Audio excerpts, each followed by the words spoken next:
ఈ Janasena wooden memento కోసం ఇప్పుడే ఈ వాట్సాప్ నంబర్ కి కాంటాక్ట్ చేయండి.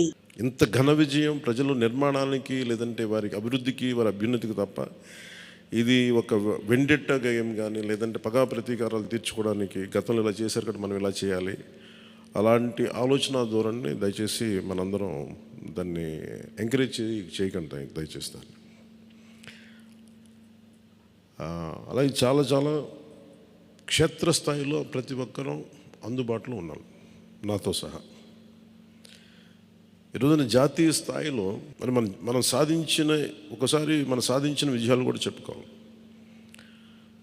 చాలామంది పొలిటికల్ పార్టీ ప్రారంభించారు, మూసేశారు భారతదేశం మొత్తం మీద. ఈవెన్ ఫ్రమ్ పంజాబ్ నుంచి ఎవరో వచ్చి మాట్లాడుతున్నారు, వాళ్ళ అకాలీదళ ఫ్యాక్షన్ ఒకటి. మా నాన్నగారు స్టార్ట్ చేశారు, మేము స్టార్ట్ చేసి ఇనిషియేట్ చేసి ఆఫ్ చేసేసుకోవాల్సి వచ్చిందని. మన ఎన్నికలకి మనం సాధించింది from a registered political party నుంచి రికగ్నైజ్డ్ పొలిటికల్ పార్టీ. అండ్ రెండు, నెవర్ బిఫోర్ ఇన్ భారత్ పోటీ చేసిన అన్ని స్థానాల్లో భారీ మెజారిటీలతోటి గెలుపొందటం 100% స్ట్రైకింగ్ రేట్, 100%. అంటే మన మీద ఎంత విశ్వసనీయత ఉంది, అంటే ఎంత విశ్వాసం ఉంది ప్రజలకి, ఎంత నమ్మారు,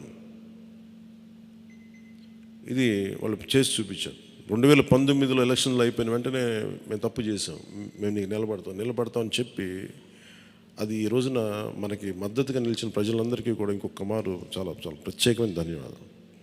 అలాగే 2 పార్లమెంట్లు పెట్టాం. అంటే దాదాపు మీరు చూస్తే 2 పార్లమెంట్లు మనం ఇవి తీసుకుని దాదాపు ఒక 45 స్థానాల్లో మనం ప్రభావితం ఉన్నట్టు మనం ఖచ్చితంగా డైరెక్ట్గా.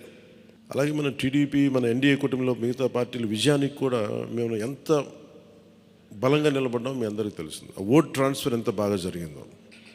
ఫస్ట్ టైం చాలా అవేకెండ్ ఓటింగ్ జరిగింది, చాలా రెస్పాన్సిబుల్ ఓటింగ్ జరిగింది.